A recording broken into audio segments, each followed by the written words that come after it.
Assalamualaikum warahmatullahi wabarakatuh. Hari ini kita akan berkunjung ke pondok pesantren yang tepat berada di pintu keluar tol Ciawi Bogor. Jadi kalau kita keluar tol Ciawi Bogor lalu mengarah ke pasar Ciawinya, maka saat keluar dari jalur tol Ciawi itu kita akan bertemu dengan pondok pesantren ini.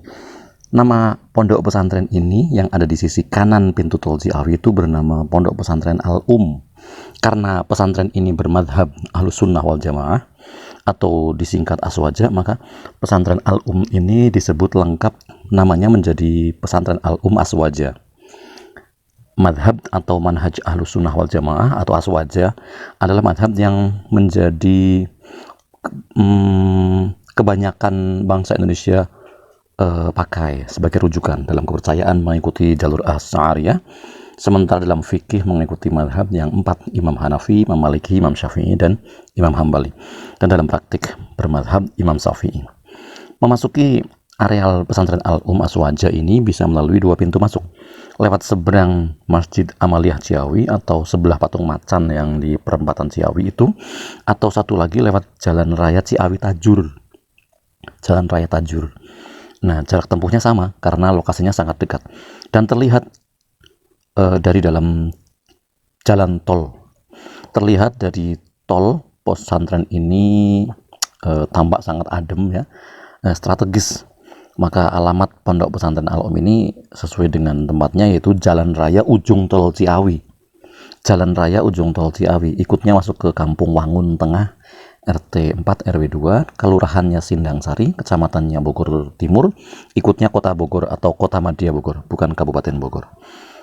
Pondok pesantren modern Al-Um Aswaja ini didirikan oleh Kiai Haji Muhammad Rusli pada tahun 1994. Jadi jika dihitung umur, pesantren Al-Um Aswaja ini umurnya udah 27 tahun. Usia yang matang untuk sebuah pondok pesantren. Nah, memahami dan menjawab kebutuhan masyarakat, pesantren Al-Um tidak melulu pesantren saja, tetapi tersedia juga penyelenggaraan pendidikan formal seperti SMP, dan Madrasah Aliyah, SMP Islam Al-Um dan Madrasah Aliyah Islam Al-Um. Ada SLTP-nya dan juga ada SLTA-nya. Sedangkan pendidikan informalnya ada Madrasah Diniyah atau pendidikan pengajaran agama, dan ada juga majelis taklim untuk kaum perempuan dan kaum wanitanya atau kaum ibu. Kalau bicara fasilitas, insya Allah fasilitas untuk standar pesantren atau sekolah SMP, SMA, Al-Um menyediakan secara lengkap. Sebut saja asrama putra, asrama putri yang sangat memadai, lengkap dengan sarana sanitasi dan berbagai sarana lain. Jadi baik sekolah SMP maupun SMA, dalam hal ini Madrasah Aliyah, alhamdulillah sudah mencetak banyak dan beragam prestasi, baik prestasi akademik maupun prestasi non-akademik.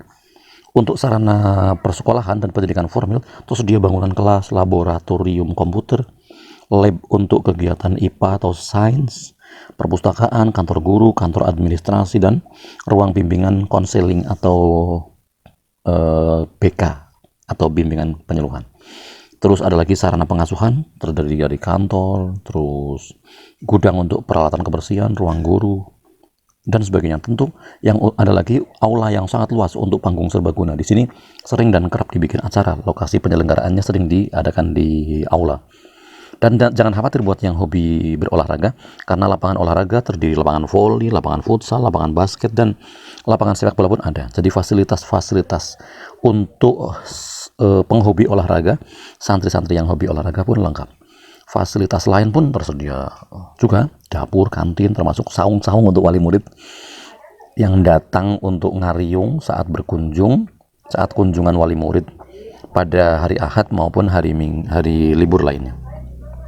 Fasilitas yang baru dan terbaru sedang dan terus akan dibangun dan direncanakan seperti fasilitas-fasilitas yang lainnya. Nah, menjadi kegiatan di luar pendidikan sekolah atau biasa disebut ekstrakurikuler dan juga kegiatan tahunan ada banyak. Ada leadership training atau LDK, kemudian lomba pidato 3 bahasa, perkemahan, latihan kepemimpinan, peringatan Hari Besar Islam, peringatan Hari Nasional, studi tour, dan masih banyak lagi lainnya. Uniknya di pesantren Salafiyah sekaligus pondok modern, ini unik. Nah, pesantren salafiyah, tetapi sekaligus juga pesantren modern, ada kegiatan ekstrakurikuler yang wajib, yaitu paskibra, kemudian pramuka, komputer, kepustakaan, kitab kuning, pertanian, sekaligus juga peternakan. Sedangkan ekstrakurikuler atau kegiatan yang pilihannya meliputi banyak lagi. Ada kaligrafi atau menulis khat indah, kaligrafi Al-Quran. Jadi kalau lihat ada kaligrafi bergantung dan berhias di dinding pesantren, itu bukan kaligrafi pesanan, tetapi asli bikinan para santri sendiri. Karena ada kegiatan ekstrakurikuler pilihan berupa menulis huruf indah kaligrafi. Ada lagi nasid, ada kiroah, ada olahraga, basket, voli, badminton, sepak bola, futsal, renang, bahkan renang. Penerapan konsep life skill, pengaktifan kemampuan dua bahasa Arab, bahasa Inggris, kemudian sains atau eksakta, termasuk pemberdayaan, kemampuan memahami kitab salaf atau kitab kuning atau kitab gundul.